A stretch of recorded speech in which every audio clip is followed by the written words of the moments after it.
The Role of Partial Automation in Increasing the Accessibility of Digital Games by Gabriele Cimolino, Sussan Askari, and T.C. Nicholas Graham. In this presentation, we introduce partial automation, a novel approach to making digital games accessible to players with motor disabilities. Players share control of the games with an artificially intelligent agent that automates control of inaccessible game mechanics. This approach can broaden a game's accessibility to players with radically different abilities by extending the accessibility afforded by other approaches. This is necessary because designing digital games involves making assumptions about what players are able to do. For example, many games assume that players can use a gamepad controller, but some players are unable to use a gamepad and may need to play in a different way. They may be able to use a different controller. They may even be able to make their own. But unless they can control all of the game's inputs, they may still be unable to play. This makes it difficult to design games that are accessible to players with a broad range of abilities. By the end of this presentation, you should understand how partial automation makes games accessible to players with radically different abilities. How players choose which mechanics they control and which they hand over to the AI. How handing over control could give players the impression that play is better for others, and how automating inaccessible game mechanics could cause confusion. The paper contributes our novel accessibility technique, partial automation. We demonstrate how it can work in 2 games and present an evaluation by 6 players with spinal cord injury. To test our approach, we implemented partial automation in 2 games called Dino Dash and Dozo Quest. These games were designed to be played using a stationary bicycle and a gamepad controller. Pedaling the bike controls the avatar's movement speed, the left analog stick controls its movement direction, and the A button makes it perform an action. In Dino Dash, players control a dino and race to collect 10 eggs and deliver them to their nest. Pressing the A button makes the dino shout and stun opponents. In Dozo Quest, players traverse a maze to find and defeat the final boss. Tilting the analog stick up makes the avatar jump, and pressing the A button makes it do a dashing attack that hurts enemies. Like all games, Dino Dash and Dozo Quest are controlled via an interface with separate inputs for movement, aiming direction, and performing an action, such as shouting or dashing.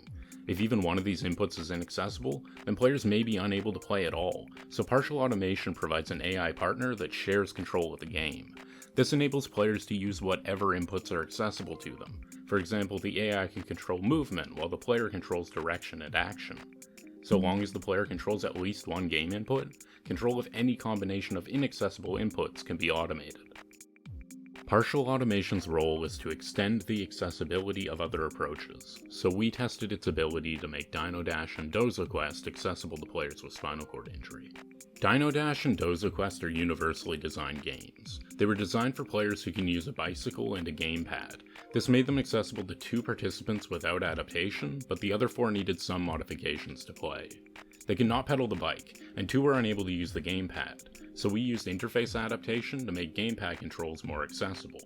Participants were offered a joystick to control their avatar's movement direction, and a byte switch to make it perform actions. Finally, game inputs the participants could not control with any device were automated using partial automation. 2 participants were able to control all inputs themselves, so they played without assistance.